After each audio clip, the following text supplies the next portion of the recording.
Boa noite, graça e paz, amada Igreja do Senhor. Espero que vocês estejam bem. Vamos entrando, vamos aí esperando esses novos próximos capítulos. A palavra para vocês está sendo muito empolgante. Boa noite, Cris, seja bem-vinda. Vamos entrando, porque hoje é um dia muito especial, muito maravilhoso. E por quê? Porque, como eu sempre digo, a gente está vivo, a gente está aqui, a gente pode louvar o Senhor, a gente pode engrandecer o nome dEle, a gente pode viver novas experiências através dEle. Então eu costumo dizer que todos os dias são dias gloriosos quando a gente se permite viver o novo de Deus na nossa vida. Boa noite, B. E vamos entrando e vamos aí se preparando para essa live que tá muito especial hoje, que tem como objetivo aí a gente ir dando continuidade nessa história. A gente estava dando uma olhada aqui num pré-esboço que eu fiz.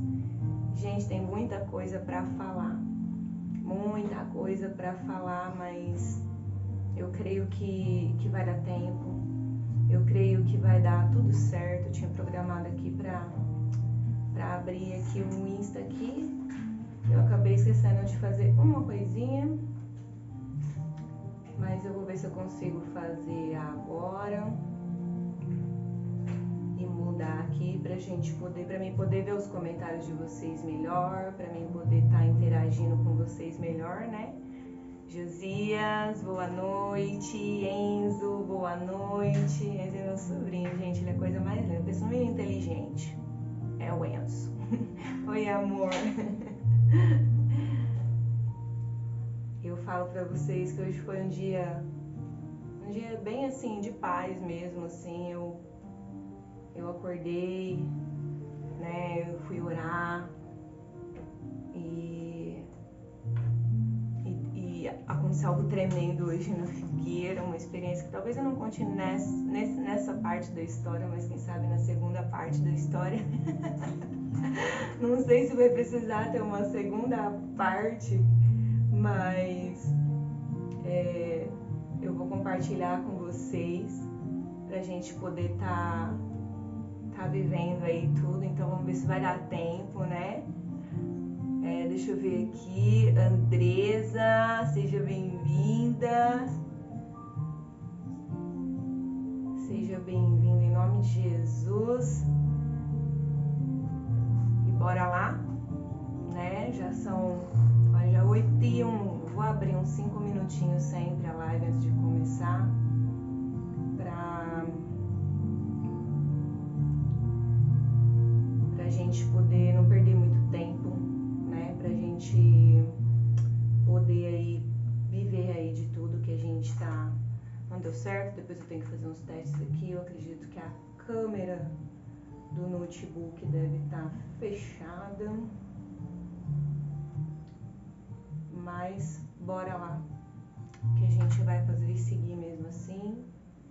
Os testes do ao vivo. Quem assistiu ontem viu também que de repente eu me assustei. O que aconteceu? Caiu a câmera.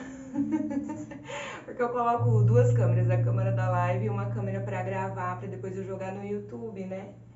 E o que aconteceu? A câmera que tava gravando, ela caiu, né? Mas enfim, deu tudo certo, todo mundo foi salvo. Mas é isso. Thay, boa noite. Eu quero convidar você a estar orando comigo, pra gente dar início a essa live. Muita coisa legal pra falar, engraçada. Não sei se vai ter alguma coisa triste. Eu falei, nossa, eu não vou chorar com nada. E já no primeiro dia de live eu já tava chorando, mas compartilhar com vocês aqui que ao começar a lembrar das histórias, né, vindo à mente, à memória novamente, contando as coisas como que elas foram, bem, houve um equívoco. Mas agora agora eu acho que eu resolvi. Contornei aqui, fiz bonitinho, passei o dia inteiro fazendo testes, né? Mas vai dar tudo certo. Então, assim, e vendo realmente, assim, como o Senhor... Eu chorei não de tristeza, não de lembrar daquilo, daquela história sobre a falta de fartura na comida, enfim, mas sobre como eu estava longe de Deus, eu estava longe dele, mas o quanto ele estava perto de mim, né? Caio, boa noite, Deus abençoe a sua vida. Como eu estava longe de Deus, mas ao mesmo tempo como ele estava tão perto de nós, né? Assim, eu me emocionei porque eu falei, meu Deus, ele já cuidava de nós, assim, mesmo nós não sabendo pedir, não conhecendo ele tão intimamente. Ele estava cuidando de todos os detalhes, ele estava cuidando da nossa vida.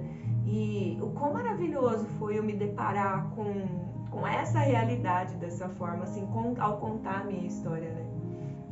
E eu sou muito grata a Deus por isso. E eu quero continuar compartilhando. E agora tudo que eu falo, nossa, Deus estava lá, Deus fez. E tá sendo muito emocionante para mim poder reviver, né, a minha história, trazer à memória a minha história novamente. Não reviver, mas trazer à memória realmente. E lembrar de como o Senhor estava perto, mesmo eu estando tão longe. E é muito lindo isso. É muito lindo. E talvez hoje você está assistindo aí e está pensando, né, quão longe eu tô do Senhor. O meu esposo entrou também na live. Boa noite, amor, Deus abençoe a sua vida. E quão longe às vezes você possa estar, talvez se sentindo culpado, talvez se sentindo rejeitado, talvez se sentindo até não merecedor de tudo aquilo que Deus tem para você, para tua vida, para tua história. E eu tenho para te falar que mesmo quando nós estamos longe, o Senhor nunca sai de perto de nós, né? Eu tenho visto isso ao contar a minha história e realmente, Ele não sai do nosso lado. Nós nos distanciamos, nós fechamos os nossos ouvidos, nós deixamos de ouvir, nós ficamos cegos, nós deixamos de ver, porque nós estamos tão preocupados com a nossa própria vida, que ao tentar olhar para nós conseguimos só ver o externo, então nós acabamos deixando de ver toda a grandeza que vem dele para nós, todo o cuidado que ele tem com a gente. Isso é muito lindo. Então ora comigo pra gente dar início nessa live, que já começou, né? Vocês já viram, mas ora comigo. Pai amado e querido, nesse momento, Senhor, venha trazer, Senhor, a minha memória os detalhes que são importantes para que eu seja sua testemunha nessa noite. Pai amado e querido, eu te louvo e te agradeço por esse dia, eu te louvo e te agradeço pela minha casa, pela minha família. Eu te louvo e te agradeço por todas as pessoas, Senhor, que de alguma forma estão contribuindo, Senhor, para que isso aconteça. Por todas as orações intercessórias, por tudo, Senhor, que o Senhor tem feito, nos guardado, Senhor. E eu peço que nessa noite não seja diferente, Senhor, e que o Senhor venha realmente fazer com que as nossas vidas sejam levadas até a Ti. Em nome de Jesus, Senhor, que o Senhor venha realmente aqui nessa noite e entrar, Senhor, em todas as casas através, Senhor, dessas lives, desses celulares a quais estão sendo assistidos, e que o Senhor venha, Pai, tocar em cada coração, em cada vida, Pai, que ao ouvir a minha história, elas vejam o quanto de Ti tem na minha história, porque o meu objetivo, Senhor, nessas lives é esse, ser sua testemunha, Senhor, testemunhar as bondades que o Senhor teve comigo, para comigo, Pai, e com toda a trajetória da minha vida, mesmo nas piores escolhas que eu tive, em que o Senhor esteve comigo. Em nome de Jesus, Pai, abençoa a cada um de forma sobrenatural e visita, Senhor, a cada um em suas casas, ou seja, em qualquer lugar que eles estiverem, que o Senhor possa visitá-los. Em nome de Jesus. Amém. Amém, amém, glória a Deus, aleluia. Vamos dar início então nessa live. E hoje, como eu disse ontem, nós vamos começar a falar do quê? Nós vamos começar a falar eu comecei a falar ontem do meu namoro, né? como tudo aconteceu, de como nós nos conhecemos, né? E hoje eu quero dar continuidade, né, nisso e falar para vocês sobre um pouquinho de como que foi tudo isso, como que foi conhecer o meu esposo, que eu já falei um pouquinho antes. Eu parei na parte em que a gente não se gostava. Parei na parte em que ele começou a me patrocinar, né? David, boa noite. Comecei na parte que ele começou a me patrocinar e me conquistar pelo estômago, porque eu era realmente uma que nem, né? Costuma se dizer, uma morta de fome.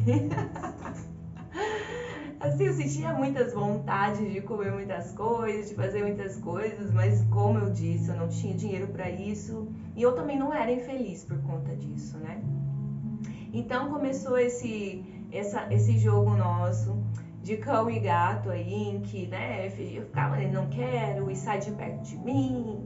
E esse namoro que começa assim do puro ódio, né, que eu falo, costumo dizer que o puro ódio é muito maior do que o amor. Ah, por quê? Porque o ódio não é o contrário do amor. Eu aprendi isso uma vez, eu ouvi, acho que não sei se foi no Rios ou foi alguém pregando, ministrando, eu sei que eu ouvi isso na internet e ficou muito gravado na minha mente. O ódio, ao contrário do que todos pensam, não é ao contrário do amor. E ele pode ser até muito mais forte do que o amor. Porque quando você ama, né, você fica ali apaixonado, você não vê a hora de ver a pessoa amada, você fica pensando no que vai fazer, em como recebê-la, em como agradá-la. E o ódio, você também fica pensando o que a pessoa tá fazendo, se ela tá feliz e por que ela tá feliz e o que você pode fazer a respeito e como ela tá feliz e você não tá. Então, se você parar e pôr numa balança, os dois estão muito equilibrados. E essa pessoa, que eu não me recordo o nome, infelizmente, mas talvez eu vou depois procurar para saber, ele fala que o contrário do amor é a indiferença. Quando você se sente indiferente por uma pessoa, o amor acabou. Quando você odeia, existe ainda um sentimento muito forte. Mas quando você se sente indiferente, é aí que não existe mais amor. E nós precisamos tomar muito cuidado, porque nós, como cristãos, eu vou falar de mim como uma boa cristã, eu preciso amar incondicionalmente. A gente tem muita dificuldade de amar incondicionalmente, a gente tem umas regras, tem autodefesas, tem muros, e é por isso que o Senhor nos lapida todos os dias, para que a gente chegue até esse lugar, aonde Ele está e onde Ele nos colocou. Porque nós recebemos o amor condicional. E uma vez, incondicional. E uma vez recebendo esse amor, nós precisamos dar também esse amor, né? Mas que Deus nos ajude, em nome de Jesus, a chegar aonde Ele quer que nós chegamos. E nesse namoro e tal, aí passaram-se alguns meses. Quando foi lá pro meio do ano, a gente já não era tão inimigo assim. E a gente já não era tão inimigo assim, então a gente já, né, não tinha mais essas coisas. E aí a gente já tava mais amigo do que inimigo. E ele começou a ir comigo pra minha casa, ele quis conhecer a minha mãe, os meus irmãos, né? E aí comprou eles também com Coca-Cola. Nós somos viciados em Coca-Cola, dá aquele depoimento assim, somos viciados em Coca-Cola hoje, porque o William iniciou a gente a isso.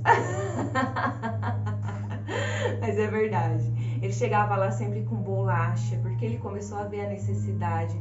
Ele passava, comprava, ele ia no mercadinho lá perto de casa, comprava bolacha, aí comprava Coca-Cola, trazia. Ele dava dinheiro pro meu irmão e jogar videogame, porque naquela época tinha aquelas lan house, né? Tinha as casas também que tinham videogames, essas coisas, eles alugavam por hora, né? Eu e ele, inclusive, íamos muito lá jogar videogame, ele sempre me dava um pau, né? Porque ele jogava muito bem. Mas a gente ia muito também. Não tinha o que fazer, né? Vamos jogar videogame junto, né? E às vezes nós namorava até nesses lugares, assim, tipo, vamos namorar lá na Lan House. E assim ele foi ganhando, ele conquistou a minha mãe, se tornou amigo da minha mãe, inteligentíssimo, né? Conquistou a sogra primeiro. E minha mãe batia de pé junto que a gente namorava, né? Batia ali de pé junto que a gente namorava, mas não namorava. E nessa altura eu até já queria namorar com ele, né? Porque ele me dava, assim, algumas pistas de que ele queria namorar comigo, mas eu não sabia o que acontecia, né? Muitas das vezes aconteceram situações até na escola, de aulas vagas, de todo mundo trancar a gente dentro de uma sala sozinho, e nada. Gente, e nada de beijo, e nada de gente ficar junto, assim. Até dar as mãos a gente dava, às vezes pra ir embora e tudo. Eu dava umas voltas, olha só, gente, que perturbação, menina de 14 anos. A gente ia dar umas voltas, ele me levava embora, e aí eu ia dar umas voltas com ele pelo bairro, né? Naquelas ruas assim mais escurinhas. E como ele era um menino muito puro, não acontecia nada. Ah, tá, me engana que eu gosto. Depois de algum tempo, né? Foi só depois de algum tempo eu descobri que ele tinha namorada. Depois ele me disse, depois de algum tempo a gente já tava namorando e tudo, ele me contou a história. Mas, cara, ele era fiel, né? Assim, ele gostava de mim, tava comigo ali na agulha. Ele viu algo diferente em mim. E assim, lembra que eu falei pra vocês ontem que quando eu olhei pra ele, vi aquele menino assim, todo bem vestido, bem arrumado, né? Com dinheiro. Ele com 17 anos já trabalhava em 2 empregos. 2 empregos, né? Ele entregava jornal e trabalhava numa empresa de fibra. Foi aí que ele iniciou a profissão dele de modelista, né? E aí ele já trabalhava em 2 empregos, era um menino de 17 anos, então ele ganhava bem pra idade dele, né? Então ele tinha esse dinheiro aí, né? E então eu lembro que eu falei pra vocês que por esse motivo eu falei, distantíssimo da minha realidade. Ele nunca vai querer alguém como eu, na minha posição, né? Da maneira que eu vivo, né? E então eu pensei que isso não ia acontecer. E o William, ao contrário de mim, ele se interessou por mim principalmente por conta desse motivo. Olha que interessante. Ele viu ali uma menina de uma família pobre que ele queria cuidar, né? Tudo bem, assim, que ele descobriu também que eu era uma menina purinha, né? Que eu era uma menina pura, né? Então, assim, que não era de bagunça e tudo. Então ele falou, nossa, eu quero cuidar dela, né? E é muito interessante porque muitos momentos das nossas vidas nós pensamos que algo não vai dar certo, nós pensamos que algo não é para nós, porque nós olhamos para nossa situação e muitas das vezes nós nos vitimizamos por essas situações que aconteceram com a gente, pelos traumas que foram causados em nós e nós deixamos de aproveitar oportunidades, nós deixamos de nos permitir viver muitas coisas porque nós achamos que aquilo não é para nós. Eu falo que quando nós não conhecemos Jesus, o que rege a nossa vida são os traumas, são a situação do agora, são a situação do que eu estou vivendo agora, né? E eu tô dando esse exemplo dentro do meu exemplo, porque pensa se o William não tivesse tido esse tipo de sentimento, nós nunca teríamos ficado juntos. Porque por mim, ele era uma carta descartada. Ele nunca iria olhar pra mim, ele nunca iria me querer, principalmente na posição que ele estava e eu estava. Eu olhei pra ele e falei, uau, não é pra mim. Então eu não vou nem me iludir com algo, né? E ele ao contrário, e ele pensou justamente ao contrário.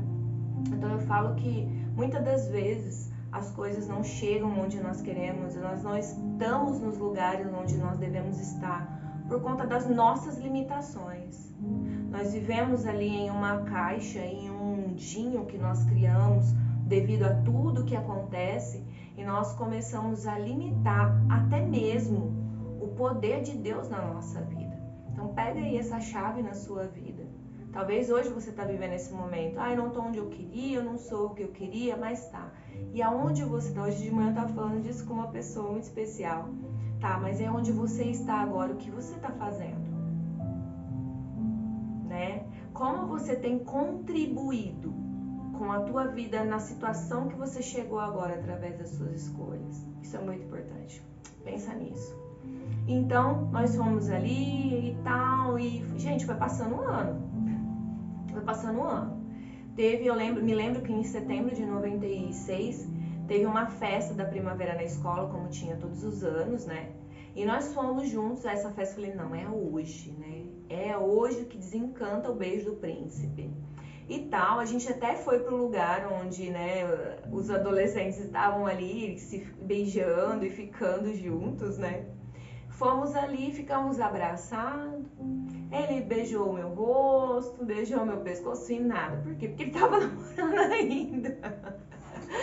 Mas enfim, não aconteceu nada. Eu comecei a ficar brava, já comecei a achar que tinha alguma coisa errada com ele, que talvez ele não gostasse de mim, ou talvez que ele não gostasse até de mulher. Gente, eu pensei até isso.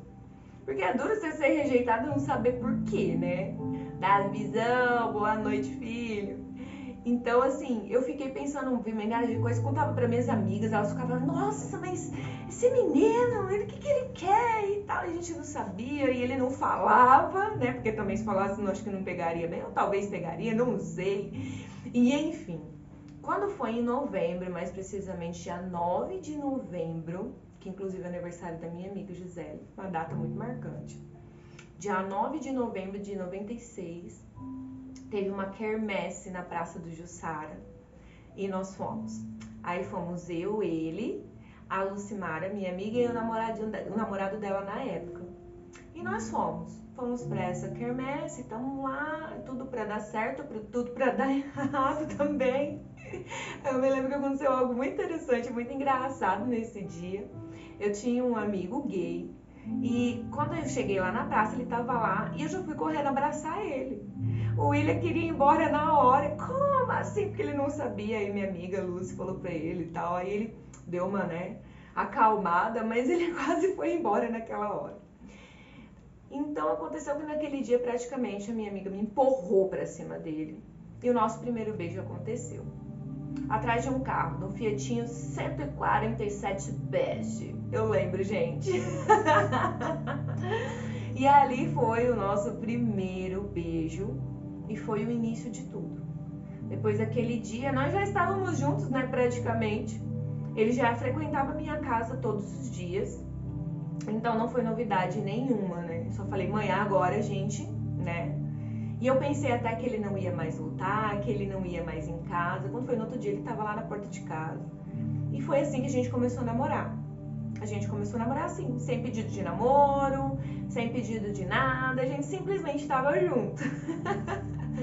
E aos meus 14 anos eu estava namorando com o William, né? E nós começamos a namorar, adolescente apaixonada. O William foi meu primeiro namorado e único, né? Então assim, começamos a namorar. Não era cristã, não conhecia Jesus. O William vinha de uma família já cristã, ele cresceu, foi envolvido nesse cenário cristão, mas também numa igreja mais tradicional, né? Olha, Beuá, acho que ela nunca ouviu minha história na íntegra, assim, ela também tá super curiosa. Mas enfim, e aí nós começamos ali a namorar. Então aí, né, começa a esquentar o namoro e claro, né, depois de 1 ano e 1 mês de namoro, eu perdi minha virgindade com o William, né? E eu falo assim que foi algo assim pra mim, na época, foi algo bem, como eu posso dizer a palavra? Foi um ponto muito importante da minha vida, porque ali eu definitivamente perdi todas as esperanças que eu tinha de ir pro céu. Lembra que eu falei pra vocês que eu fui criada numa igreja bem tradicional e que me ensinaram que a virgindade era atestado? Era atestado não, era passaporte para ir pro céu, né? Isso ficou muito vincado em minha vida, em meu coração, e eu acreditava aquilo como uma verdade absoluta. Tanto que nesse dia, assim, eu relutei, eu lembrei disso, eu fiquei com muito medo, né? E falando disso dentro do casamento, isso não é uma verdade, mas não deixa de ser uma verdade bíblica a respeito do que é realmente a mácula da virgindade, o que isso permeia, os traumas, as consequências. Eu vou contar a respeito disso aqui ao longo da minha história, do que isso pode trazer para nossa vida, né? Não é porque tá tudo bonito, não é porque tá tudo certo, porque agora tá tudo bem. Não, isso continua sendo a respeito da santificação, da santidade que existe em se preservar para o seu marido, só para o seu marido ou só para sua esposa. É algo extremamente muito sério. Acarreta muitas coisas sérias e perigosas na tua vida, né? O pacto de sangue que é feito através disso, ele é muito sério e ele é muito contado nas regiões celestiais. Então a gente precisa tratar isso com muito cuidado. O que foi ensinado a mim foi diferente do que eu sei agora. Porque se eu soubesse da realidade, da seriedade que isso traz para um casamento, que isso traz para a vida dos nossos filhos, com certeza os meus pensamentos seriam diferentes. Eu não teria medo de ir para o inferno. Eu teria medo, eu teria temor de desagradar a Deus em relação a corromper algo que é tão sagrado para Deus como o matrimônio e com a santidade que isso carrega vindo na virgindade, né? Então eu me entreguei a ele naquele dia morrendo de medo e na última hora não queria e foi aquela coisa louca, enfim, me entreguei a ele. E daquele dia em diante, as palavras que eu disse, já que agora eu vou pro inferno mesmo, não tem mais importância. Agora já fui pro inferno. Aquele dia eu estava convicta de que eu não tinha mais salvação, que eu estava no inferno já, né? Para você ver como que é sério coisas que a gente aprende fora da verdade íntegra da palavra.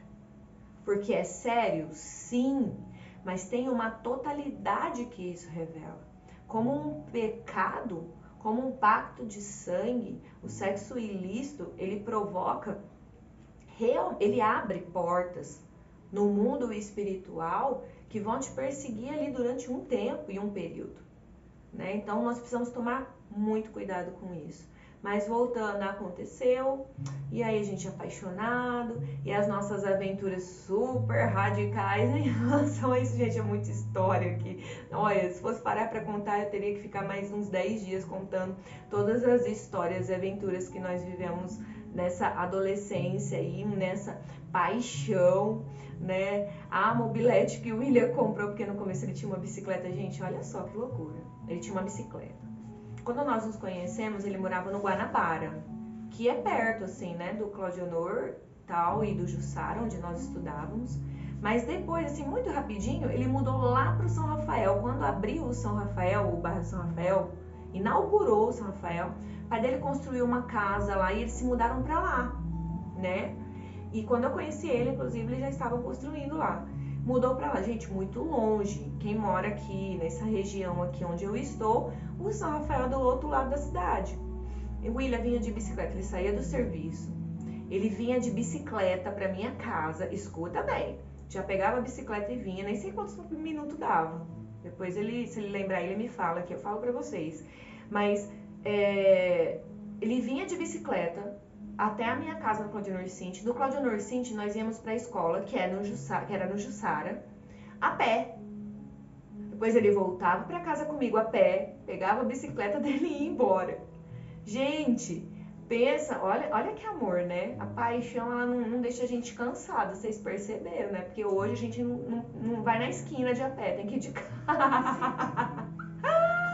Fala pra ele, pega a bicicleta pra ir ali. Fala, não, esses dias ele pegou a bicicleta e foi no Lemos, aqui pertinho de casa. Aí falou, nossa, de carro as coisas parecem tão perto. Mas olha, na adolescência, na juventude, São Rafael, Jussara, tipo, não tinha nenhuma diferença. Às vezes ele pegava a bicicleta. E eu lembro, eu trabalhava no centro nessa época, e ele pegava a bicicleta na hora do almoço. Não tinha muita hora do almoço, gente. Saía lá do São Rafael, ia no centro, pra gente ficar tipo 10 minutos junto. Era assim, é tão bonitinho, né? A gente lembra disso e fala, ai gente, que amor, né? Que paixão, gente. Ia lá, a gente tomava um refrigerante junto, porque eu almoçava no serviço, né? Porque era longe. E a gente ficava ali junto e tal. E foi acontecendo. E foi acontecendo esse namoro. E a gente ali apegado, apaixonado. Ele me dando uns perdidos de vez em quando.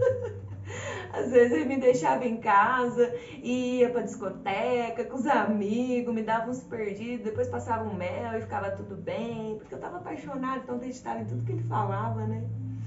Até o dia que chegou o dia, isso já foi em 98, né?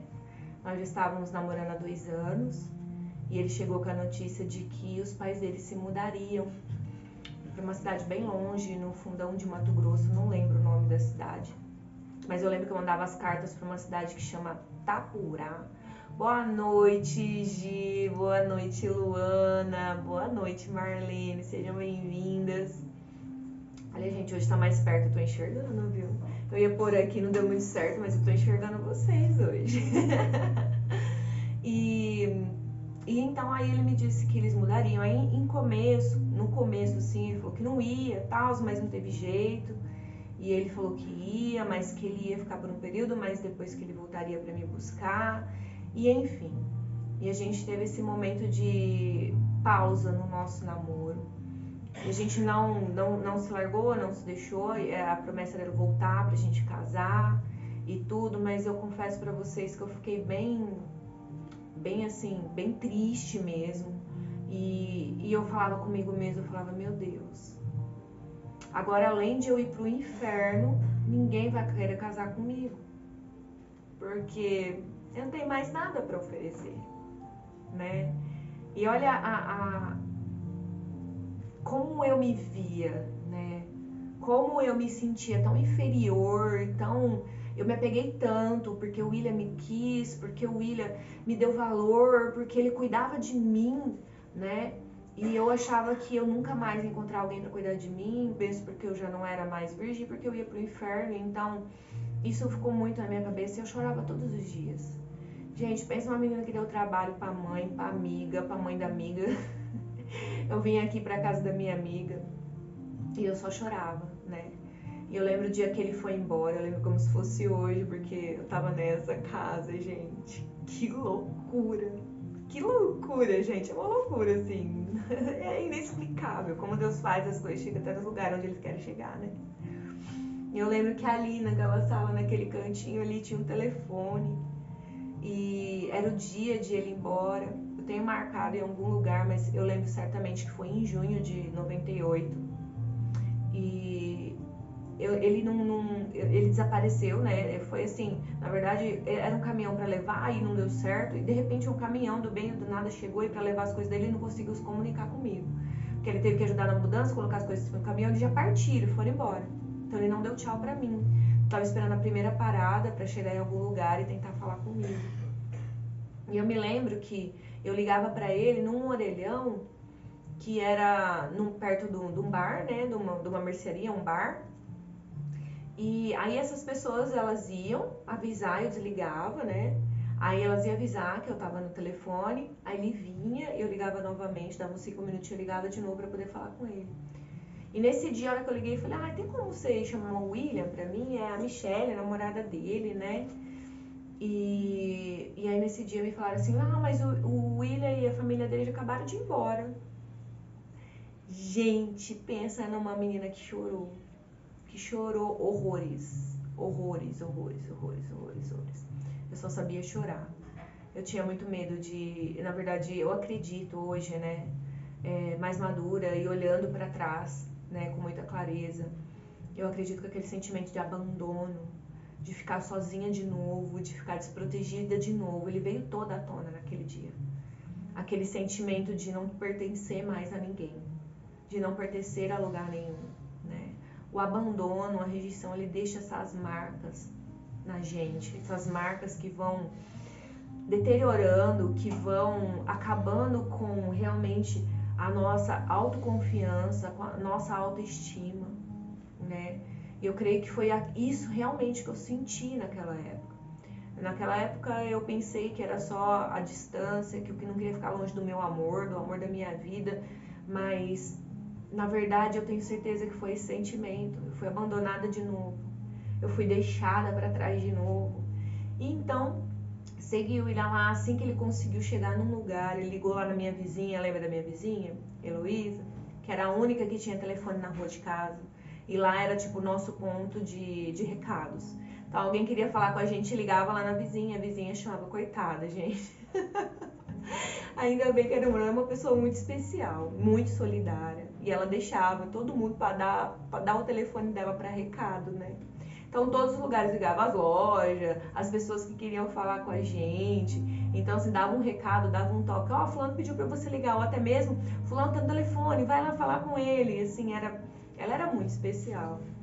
E aí ele me ligou, eu falei com ele, chorei muito, tal. Ele pediu desculpas, falou o que tinha acontecido.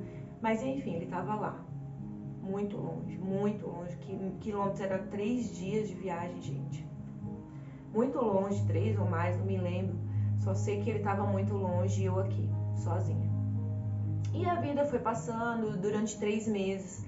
A gente ficou em comunicação, então eu mandava carta para ele retornava, ele me ligava, ele dava um jeito de me ligar, mas lá os recursos eram muito distantes, a cidade que ele estava era muito afastada, né? Não tinha correio, não tinha às vezes da onde ligar, então ele tinha que andar acho que 100 quilômetros, se eu não me engano, era 100 quilômetros?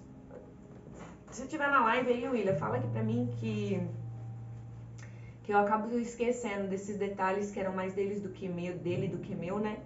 Então, assim, eu sei que era muito distante para ele poder ir buscar as cartas. Então, depois de 3 meses, eu não tive mais notícia nenhuma. Então, durante 3 meses a gente se falou, conversou, mas durante os próximos 3 meses, os últimos 3 meses do ano, eu não tive nenhuma notícia do William. Então, aí eu comecei a ficar aflita. Eu falei, nossa, acabou mesmo. E agora? O que eu vou fazer da minha vida? Como que vai ser?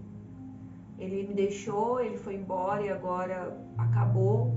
Nossa, ele nem se despediu, ele nem falou comigo, então todos aqueles tipos de sentimento foram ficando ali e eu fui me entristecendo e o ano acabou, né?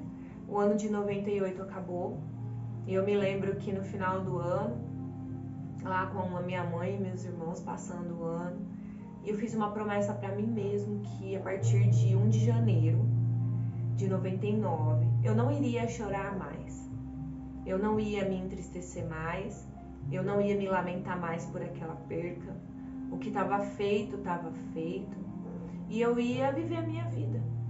E aí definitivamente eu estava empenhada e falei, eu vou pro mundo, vou ser usada mesmo, porque é a única coisa que vai restar pra mim. É o inferno e eu não vou casar por conta da situação que eu tô, né? E eu achava que eu já tava estragada, olha só, gente, que loucura. Ninguém vai me querer, então eu vou viver minha vida. Eu vou fazer o que der na telha. Isso eu falei na passagem do ano, foi dia 1 de janeiro, eu lembro que foi um começo de ano muito chuvoso, né? A gente nem saiu, a gente ficou dentro de casa. E quando foi no dia 2, gente, presta atenção nisso. Eu fiz uma promessa na passagem do ano. Ok, dia 1 começou. Legal. Dia 2, a minha vizinha veio falar que o William tava no telefone e queria falar comigo. Eu saí correndo igual louca. E eu fui lá atender o telefone, falei, finalmente uma notícia, né? E eu, oi, tudo bem? E aí, como você tá? Ele falou assim, olha, só liguei pra dizer que eu tô mudando pra uma cidade mais longe, que vai ficar muito mais difícil, então tô te ligando pra dar uma satisfação. Eu falei, nossa, só pra dar uma satisfação, depois de 3 meses. Ele falou, é muito difícil, vai ficar mais difícil ainda. E eu pensando comigo, ele arrumou outra, né? Ele arrumou outra e não quer me contar. Eu falei, mas o que aconteceu? Com quem que você tá? Onde você tá? Ele falou, não, tá tudo bem, mas eu tô longe. Ele só falava isso. Eu tô longe, eu tô muito longe. E eu falava, nossa, será que eu não posso nem saber onde você tá? Você tá ligando pra terminar, pra acabar tudo comigo? Ele falou, não, estou ligando pra falar que eu tô muito longe. E eu falava, meu Deus, que longe é esse que eu não posso saber onde você tá, né? E aí ele vai ali, ir muito longe, muito longe, muito longe. De repente ele falou assim, eu tô longe. Eu falei, tá, mas aonde? Por favor, me dá pelo menos o direito de saber a cidade onde você tá, né? E aí ele pegou e ele falou assim, eu tô aqui em Araçatuba, na rodoviária, indo pra tua casa. Gente, eu estremeci dos pés à cabeça, porque eu falei, gente, esse menino tá voltando. Mentira, ele tá aqui, ele voltou, ele tá aqui, né? E eu peguei e fui, eu falei, tá bom, tô esperando, voltei pra casa. Aí eu não sabia o que eu fazia, porque eu só tomava banho, se eu me arrumava, se eu me... Gente, eu fiquei doida, deixei minha mãe doida. E assim, o mais interessante é que eu não lembro se um mês ou alguns dias antes, mas eu lembro que isso aconteceu. Camila, prima, boa noite, seja bem-vinda. Eu me lembro que minha mãe tinha falado pra mim assim, Mi, essa noite eu sonhei com o William.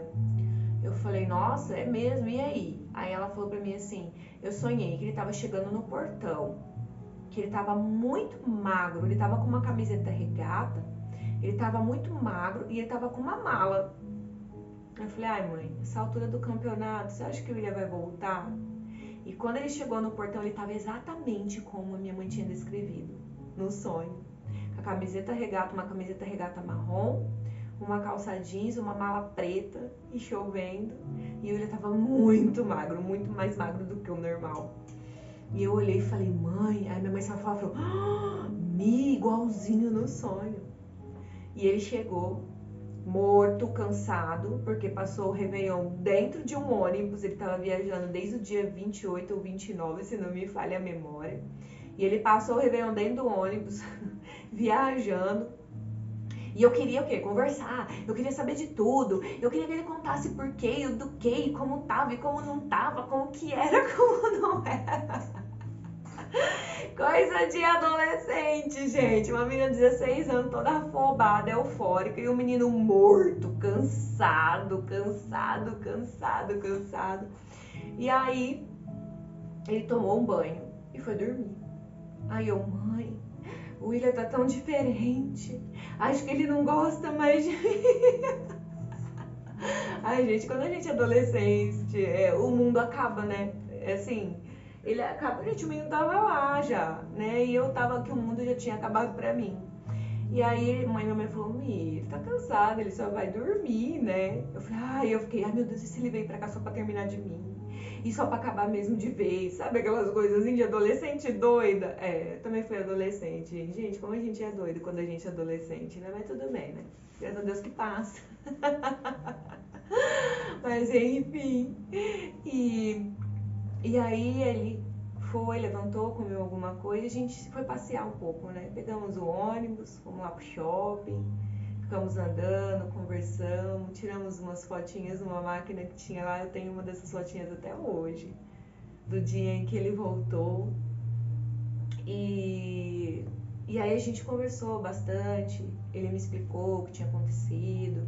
Ele andou fazendo umas coisas erradas lá e teve que sair correndo de lá, fugido. Aí ele voltou por causa de mim também, mas voltou porque era muito necessário ele voltar. E andou fazendo algumas coisas que não deveria lá e voltou. E aí nós começamos a planejar, né? Nos casar, noivar, nos casar. O William nunca pediu em casamento, gente, também. Não pediu em namoro, não pediu em casamento. Quem sabe esse ano, né, que nós vamos fazer 25 anos, ele me pede em casamento. E eu aceito e dá tudo certo. Ai, gente, que bobeira. Enfim, aí a gente começou a planejar a nossa vida, né? Juntos e tudo. Ele falou, agora eu vou começar a trabalhar. O William sempre foi muito esforçado, o William nunca ficou parado. Nunca, não me lembro. Eu não me recordo de nenhum dia de nós juntos, o William parado, mesmo quando ele perdia o emprego, acontecia alguma coisa. Quando ele voltou lá, realmente, desse lugar, não passou uma semana ele já estava empregado. Passou 2, 3 dias ele estava empregado, o William estava sempre em movimento. Até hoje ele não fica parado de jeito nenhum. Graças a Deus, né, ele é um grande provedor. Mas ele começou a trabalhar e a gente começou a planejar. Ele estava morando com a tia dele nessa época, nesse período, né? Com a tia Cida, que hoje já não tá mais com a gente. E cuidava dele, cuidava de mim, né? E, nossa, ela era muito legal, ela era muito engraçada, muito divertida, uma mulher muito ativa. E ele ficou na casa dela durante esse período, né? E aí a primeira coisa que ele comprou foi um som, depois comprou uma televisão. Eu me lembro, foi muito legal. E aí a gente começou a planejar, né? E nisso, no meio disso tudo, eu me lembro muito bem assim que ele, em fevereiro mais ou menos, em fevereiro ele me disse assim, ó, você se cuidem porque você não pode engravidar. Porque se você engravidar, agora você vai ter que tirar. E ele tava assim, me botando medo mesmo, né, pra mim me cuidar, tomar anticoncepcional, apesar de eu ter passado por alguns problemas, eu tava com uma ferida muito grande no útero e o médico falar que eu não ia engravidar. E eu não engravidava mesmo, né, porque a gente tinha uma vida ali ativa e eu não engravidava. Então eu achava que o médico tinha falado aquilo e eu não ia engravidar mesmo. E, na verdade eu nem podia engravidar mesmo, né. O risco de perder ou de acontecer alguma coisa ruim era muito grande. E aí ele falou isso pra mim e eu fiquei com medo e tal, mas não fiz nada também a respeito. Quando foi em março, eu tava, né, tava ali, tava no banheiro, eu falei pra minha mãe, falei, ai mãe, toda vez que eu vou no banheiro agora, me dá uma ardência assim, eu passo mal, né, fico ruim. Aí ela parou assim e falou, ai, eu fiquei assim de você quando eu tava grávida. Você tá grávida? Foi tipo assim, sabe? Você tá grávida? Mas você tá grávida? Michelle, você fez alguma coisa? Eu falei, né? E ela, você tá grávida, você tá grávida, você tá grávida, a gente vai no médico amanhã e você tá grávida. Gente, eu fiquei assim, né, com medo. Uma menina de 16 anos, eu tava pra fazer 17 anos em abril. E eu peguei e fiquei com muito medo e tudo, ainda mais do que eu e o William já tinha conversado, já tinha se resolvido e eu fiquei com muito medo. No outro dia cedinho nós fomos ao médico, fomos ao ginecologista.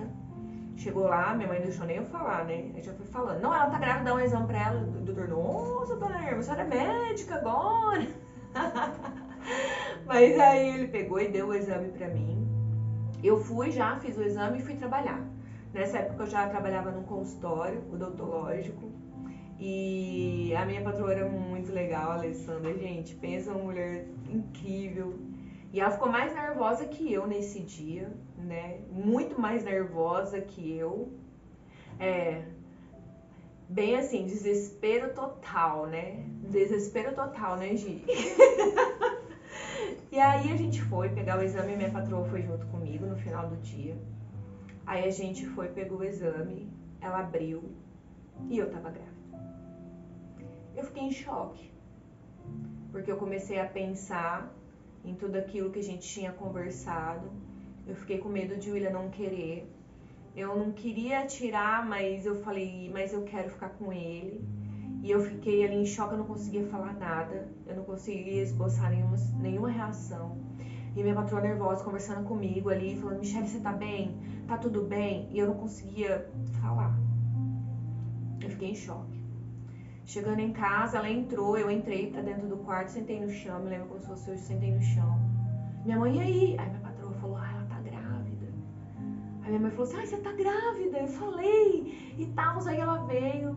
A hora que ela entrou no quarto, ela olhou pra mim e falou assim, você tá grávida, filha? Eu falei, tô, e eu vou tirar. E aí ela olhou pra mim assim, aquele sorriso que ela tava no rosto, virou assim algo de reprovação total. Eu falo, gente, a mãe certa na nossa vida, a mãe bem colocada e bem posicionada na sua vida, ela é tudo, né? E naquela hora minha mãe olhou pra mim, me levantou do chão, olhou bem nos meus olhos e falou assim, você não vai fazer isso. E se você fizer isso, eu não quero mais ser a sua mãe. Eu fiquei chocada com aquilo. Falei, mas mãe, a gente não pode ter um bebê agora, a gente não pode ter filho, o William não vai querer. Ele já falou pra mim, ela falou, não, independente de William, é você que tem que tomar essa decisão. Ela falou pra mim, se ele não quiser, eu criei 4 e a gente cria mais um. A gente não vai passar fome, não vai passar necessidade, porque a gente nunca passou. Então pode ficar tranquila a respeito disso. Você quer esse bebê? Eu falei, eu quero. Ela falou, então você vai ter esse bebê. E eu fiquei com tanto medo do William, com tanto medo, olha que loucura, que eu não falei pra ele. Minha mãe que deu a notícia. Minha mãe ligou pra ele e falou que ligou, né, lá na casa da tia dele tinha telefone, ficou mais fácil a gente se falar. Ela ligou pra ele e falou que precisava falar com ele, porque ele ia pra ele ir lá. Quando ele chegou, eu fui pra escola, em choque, só chorava, com medo de ser abandonada, olha só, com medo de ser abandonada e rejeitada como uma criança. E minha mãe deu o exame na mão dele, ele pegou o exame, leu, não entendeu nada. O que foi? E aí chama ela de véia, né? O que foi, véia? Fala logo, o que tá acontecendo? Aí ela já foi, tipo, dando um sermão pra ele, né? Achando também, por conta do que eu tinha dito, que ele não ia querer. E aí, ele... ele começou a ler aquilo lá e aí ela tá grávida. Ele, o quê? Ela tá grávida? E pra surpresa dela e pra minha também, ele ficou super feliz. Ele ficou feliz e, cadê ela? Por que ela foi pra escola? Ele falou, ela tá com medo, ela não queria te ver, ela não queria dar notícia. Enfim, a minha mãe falou, nossa, fiz uma tempestade num copo d'água, né? Porque no fim ele tava super feliz. Eu falei, amanhã você vem, conversa com ela, tudo certinho, porque ela tá com muito medo, né? Vocês tinham tido uma conversa e ela falou isso, e ela ficou com muito medo, né? E tal, aí falou, não, imagina, um filho. Aí saiu pra comemorar com os amigos e ficou todo feliz. No outro dia, 7 horas da manhã. Maíra, sua linda, boa noite. E aí no outro dia cedinho ele tava lá. Aí ele chegou, parou, olhou bem pra mim e falou assim, você é boba? Eu lembro até hoje. Eu parei na porta, assim, morrendo de vergonha, né? E ele falou assim, você é boba? E me abraçou, e a gente chorou junto. E a gente se alegrou e falou, a gente vai ter um filho, né? A gente vai ter um bebê. E sim, foi feliz aquele momento ali. Só que ao mesmo tempo desesperador, né? Porque o que a gente ia fazer? Né? 2 meninos. Ele tinha acabado de voltar, tinha começado a trabalhar. A gente não tinha nem onde ficar, nem o que fazer. A gente queria ficar junto, mas não tinha. E aí aconteceu que nesse meio período, no desenrolar de toda essa história, a minha mãe estava se aprontando, inclusive eu até iria, né? A gente estava vendo a possibilidade de eu ir ou ficar morando na minha avó, né? Que era o que talvez e provavelmente iria acontecer caso eu não tivesse ficado grávida, né? E aí ela estava indo embora para São Paulo. Olha o tempo acabando de novo. Ela estava indo embora para São Paulo. Então, ao descobrir a gravidez, a minha mãe foi embora para São Paulo, né? Assim, em abril eu me lembro que ela foi embora para São Paulo, foi tentar um negócio lá com a minha tia de costura e tudo. Foi ela e meus irmãos. E aí acabou que ela deixou que eu e o William ficassem na casa, né? Nós ficamos lá na casa nesse período, que durou 4 meses mais ou menos, porque não deu certo o que aconteceu lá, então ela voltou para casa junto com meus irmãos. E aí ficou eu, ela, meus irmãos e o William, e agora o bebê, que é o Davi, né? Que é o meu filho mais velho.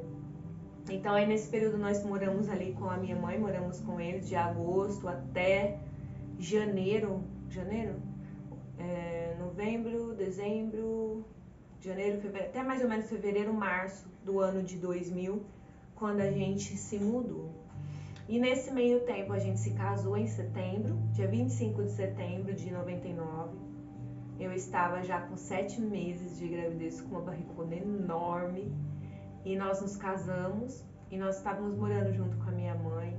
Eu tive que sair do emprego porque eu passei muito mal no começo da gravidez, eu tinha muita ânsia de vômito. Concluí o 3º ano da escola que eu ainda estava cursando, né? Terminei o 3º ano, mas precisei sair do emprego. E aí começou essa etapa aí de nós morarmos juntos, de nós estarmos juntos, de eu estar grávida, né? Que foi um período assim, bom, foi um período muito bom, muito agradável, a gente estava se conhecendo, morando junto, apesar de estar namorando já há 3 anos, a gente tava junto, morando pela primeira vez.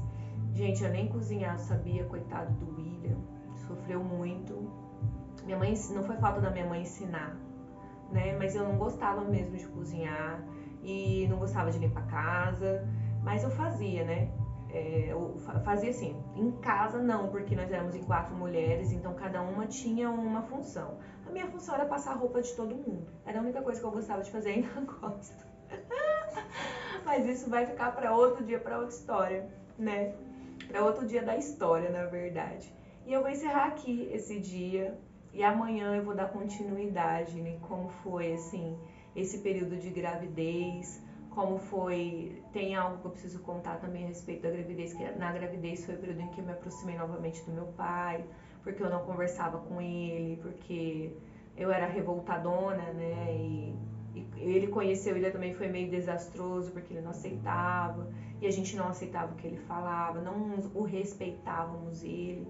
Então, assim, eu vou contar um pouquinho dessa parte também durante a gravidez que aconteceram essas coisas, né? Essa reaproximação com meu pai, e o casamento, e o nascimento, e a nossa ida para Birigui, porque depois, quando o Davi estava com 3 meses, nós fomos embora para Birigui. Então, amanhã eu vou estar contando essa parte da história para vocês. Por hoje, gente, já é 9 horas. Por hoje já acabou já. Mas eu quero deixar aqui uma palavrinha para vocês a respeito de casamento, né? Sobre o que Deus tem para nós a respeito disso. Eu tive um começo assim que foi desastroso, né? Não foi da maneira conforme Deus quer para nós. A gente precisa realmente ter entendimento que a Bíblia fala em Gênesis que não é bom que o homem viva só, né? Ele tem que se unir a uma mulher, a uma esposa e deixar a casa dos seus pais para se unir com ela. E eu pulei algumas etapas, né, que não deveriam ser puladas. E a gente entrou nesse casamento já com um filho. Entramos nesse casamento meninos demais, imaturos demais. E é aí que vocês vão ver toda a consequência desse erro e dessa falta de maturidade que muitos cometem, né?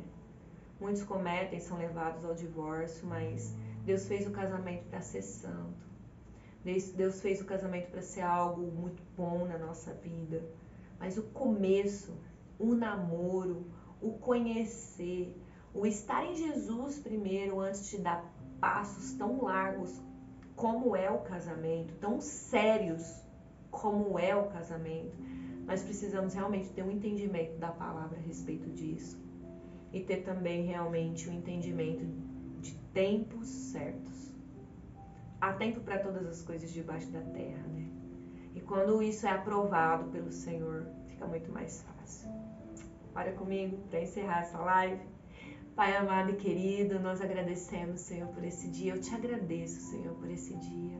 Eu te agradeço, Senhor, por essa parte da minha história, da minha vida, em que sim, o Senhor já estava cuidando de nós. Pai, em nome de Jesus, que o Senhor venha cuidar de cada um, Senhor. Que o Senhor venha fazer esse presente na vida de cada pessoa que está assistindo essa live.